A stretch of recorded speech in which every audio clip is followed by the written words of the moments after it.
Alright guys, this is KB5MIQ Big Boy. Just going to give you a quick intro to tonight's video.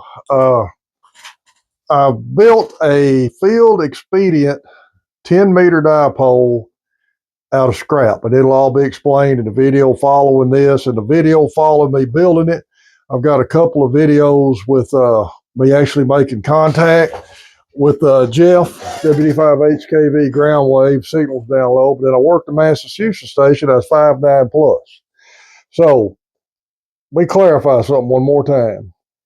This is not the way to make a long-term use antenna. This is the way to get you on the air if something happens to your initial antennas. And I hope I made that plain enough when I talk about showing you how I built it. So I hope you enjoy this. Appreciate everybody's support. I'm going to tie all these videos together, and at the end of it, the first slide will be MRG Labs. All my usual links will be in the description of the video. Circle 6 mail drop, broken circuit wrench, door planner. The reason I keep a door planner in there for stickers, if any of y'all need stickers for anything. And this little cool thing right here that she made me. It's got my sticker, kind of a hologram thing, so that's pretty cool. All right, guys, I appreciate everybody who subscribed to the channel. I hope y'all enjoy this field expedient antenna. Like I said, this is not the way to put a long-term antenna up, but it does work.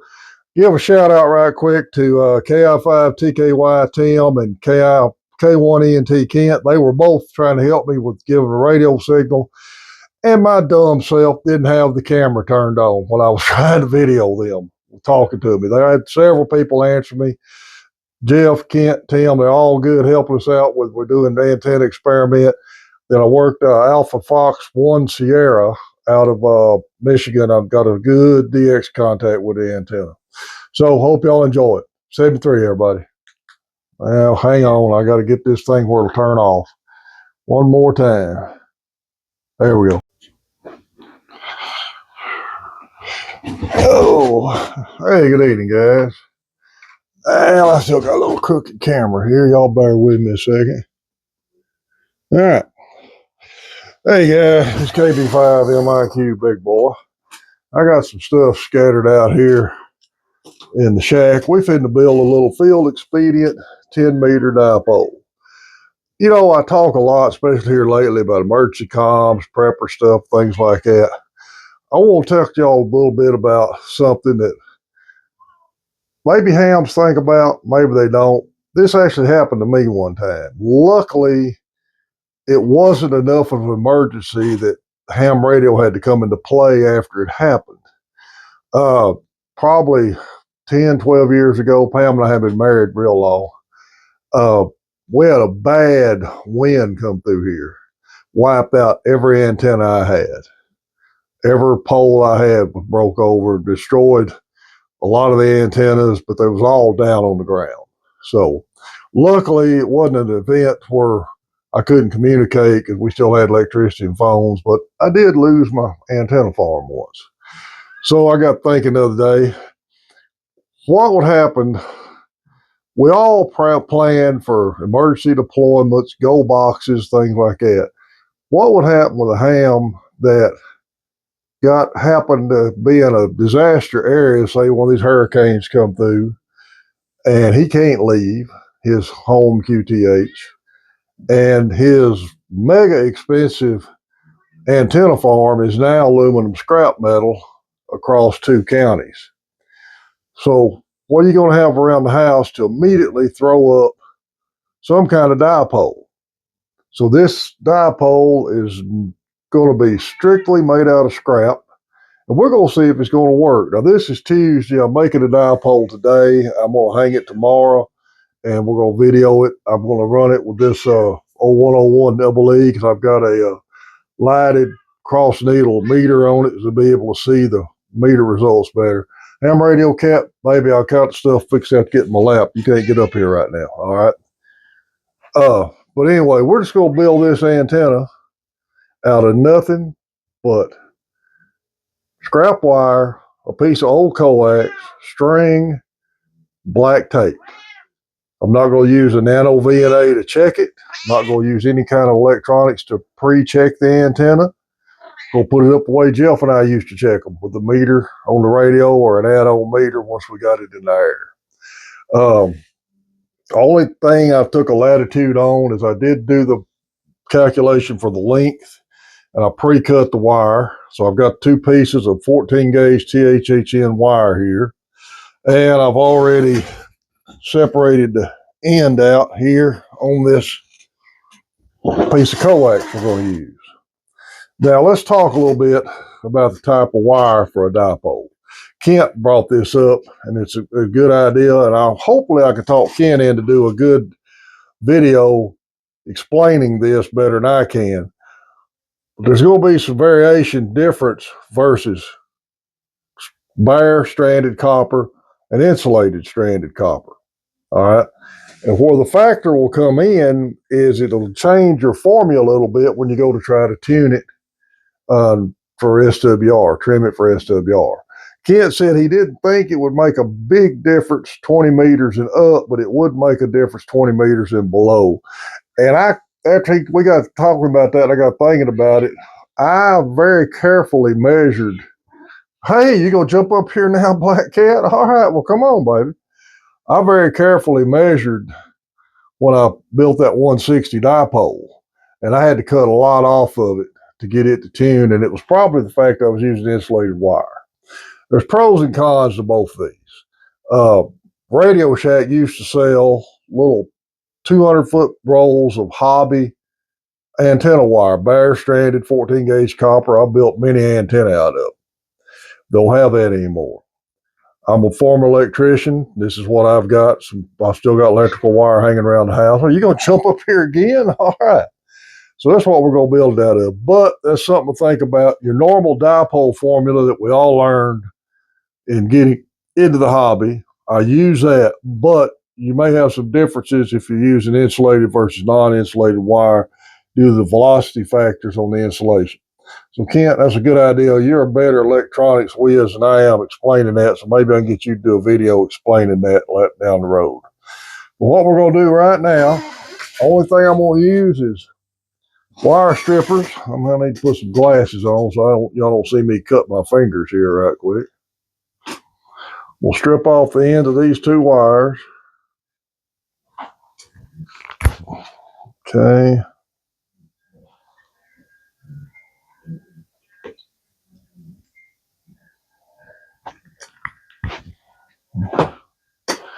All right.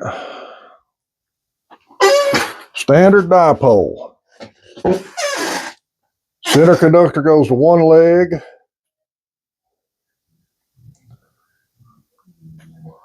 Put a little bend in it. Like I said, this is not going to be the best way you should do this, but this is an emergency dipole.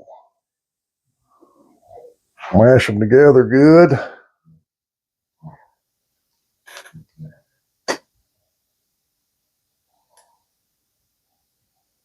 And this is where black tape comes into being. We're going to take some black tape.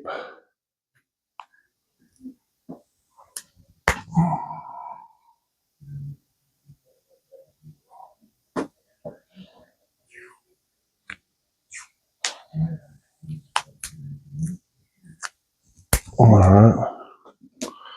I'll tape that down tight.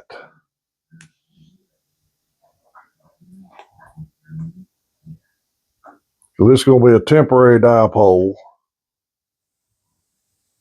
for emergency use only. It's not going to be nothing I'd recommend you build it this way for long-term use. Remember, this is a simulated emergency, and that's all we're trying to do here. All right. And as you well know, where's my other leg at? The other leg of a dipole goes to, come on. If I ever fall out of an airplane, I don't want a parachute. I want 100 foot of this. Because I swear I get this crap tangled up more. Even when I was wiring houses, I couldn't do nothing without getting anything tangled up. Jeff can attest to that because he wired many of them with me. All right, get the right end up here. All right. We'll do the same thing again. I'm going to put a little bend in this. Put a little bend in that.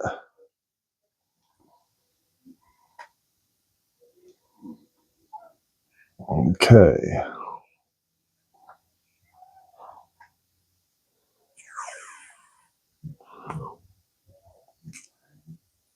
Black tape is your friend, I promise you. Want this taped up just as tight as I got that other one taped up.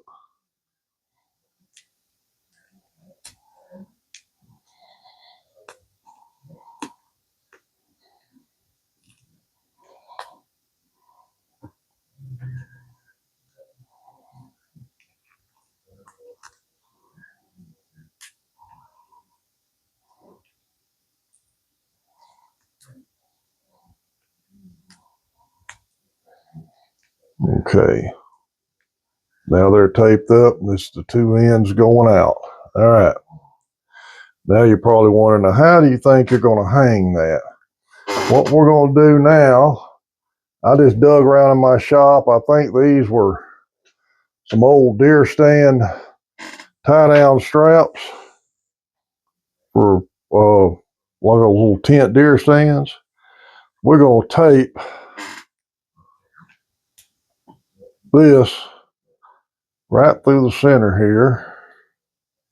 Like I said, this is a temporary emergency antenna. It's nothing you're going to leave up for till the end of time.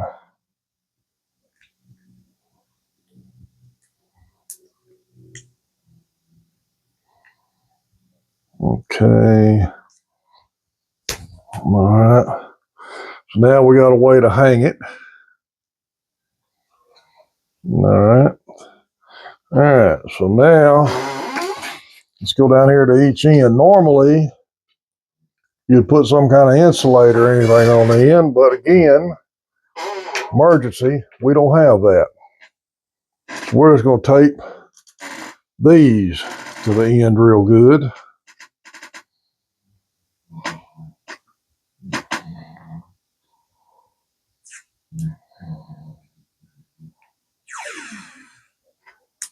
If anybody asks, I measured this for 28,400, the calling frequency. That's what I actually measured this for. So I'm just going to stick that up on that wire a little bit.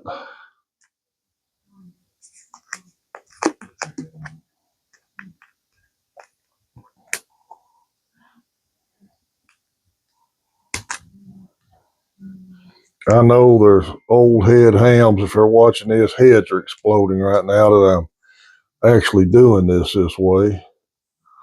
But, like I said, I thought this might give somebody something to think about if they're in a position where they can't leave and they're having the shelter in place and their antenna farm is gone. So now I got that suspended there. One side is done. Pull the other side up here. I also owned out the coax. It's an old piece of coax I got. That's why we always save everything in ham radio. It's not a piece of coax I would reuse on a new antenna, but for this, I believe it'll be fine. And we're going to tape this one down.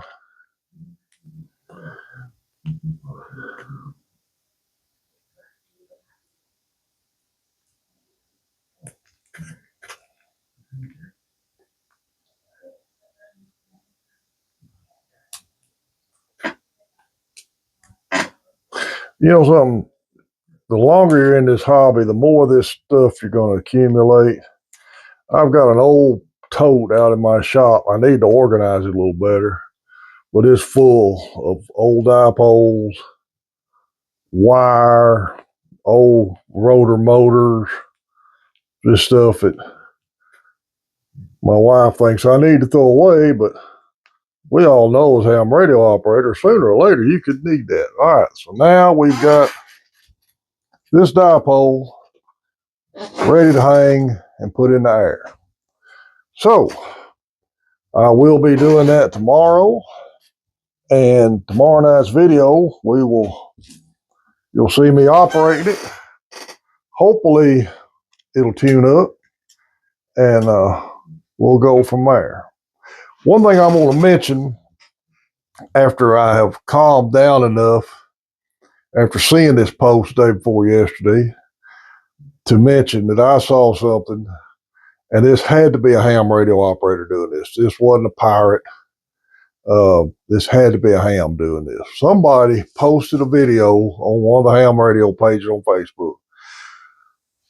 I had a video focused on his on his HF rig. And it was on 14.3.14, I believe. A guy was calling Pota stations. And this idiot would get on there, Pota, Pota, Pota, ooh, ooh, ooh. Every time he'd call CQ, he'd answer, Pota, Pota, Pota, ooh, ooh, ooh. I could have done this video 2 days ago because y'all have seen a side of me you wouldn't have liked. That just sets me off. And I'm trying not to let it set me off right now. But if you're a ham radio operator, and this had to be an old ham, let me tell you something. That y'all may have had a net there on that frequency. You could say you've had your net on that frequency since y'all was all using spark gap transmitters. That don't make it your frequency. If they was there first, then you should have a plan to move your net. All right. And you acting like that is the reason we have problems getting people in this hobby today and staying in this hobby. So I'm going to retract one thing I've always asked ham radio operators to do when I ask you if you lose interest in the hobby, but keep your ticket active, so help with the numbers. If you're that kind of ham that you're going to get on there and purposely break every radio regulation in the book we've had to long go by and intentionally QRM a Pota station, turn your ticket in or don't renew it when it comes new and sell your ham gear right now and get out of the hobby. Take the money, go to the casino, put it all on red or black because I guarantee you get more out of it doing that. And I'm sure you're such a hit at Thanksgiving table, your kids can't wait till you're gone and can give that crap away and let some estate seller have it. If that's your idea of being a ham radio operator, please get off the air. And that's as nice as I can be about that. Okay, guys, I'm going to stop this here for now, and we will pick this up when I get this hung up tomorrow. Well, yeah, and it's kind of crazy also that there was another station I think trying to break there. Go ahead if you're still there. Yes, I didn't mean to interrupt y'all. This is Kilo Bravo 5, Mexico, India, Quebec. I need a radio check for an antenna check, QSL. Yeah, sure. KB5MIQ, I think it was, Alpha Fox 1 Sugar, you're 5-9 plus here in the Massachusetts Horn. Okay, good deal. I appreciate it. I'm doing a YouTube channel and I'm making a field expedient antenna, and I just want to get a radio check on it. Stand by one. Let me get a pen where I can write your call sign down if you don't mind. No, go ahead. Take time. Okay, let me get your call sign. Yeah, sure enough. KB5MIQ Alpha Foxtrot 1 Sugar, Air Force 1 Sugar, over. Okay, I copy. Air Force One Sugar. I appreciate that. Name here is David. I am in Northeast Texas, town of Avery, QSL. Yeah, okay, very good, David. Now you're working your radio. The antenna is working quite well here. Of course, it's 10 meters and it's up and down, but right now you're 5-9 plus, no trouble. Okay, thank you very much for the contact. I'm going to use this clip in my video tonight. I appreciate it. Sorry to interrupt y'all. Thanks again. KB5MIQ 73. Yeah, no problem. Continued success with it, David. KB5MIQ AF1S. All right. Well, that's good. That's good. WD5HKV, KB5MIQ. Can you hear me there, Jeff?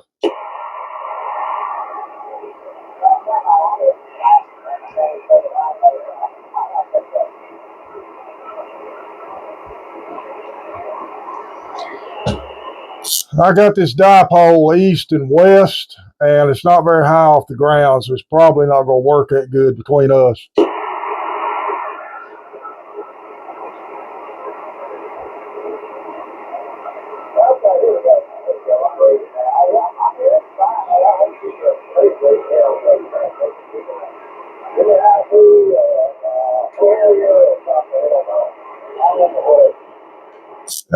KB5 MIQ 1 2 3 4 5 5 4 3 2 1. KB5 MIQ 1 2 3 4 5.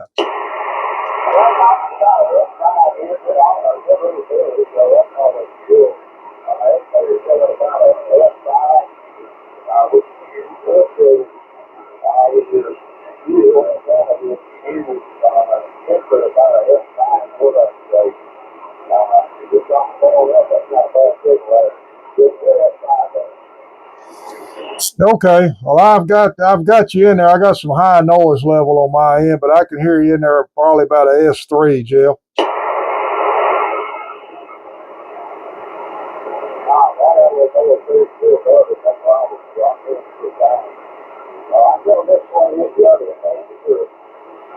Okay, yeah, I had a little coax trouble, so I had to change that out. All right, buddy, I'm gonna tune around, see if I can work a skip station and finish this video up. Appreciate it, Jeff. Thanks for coming back to me.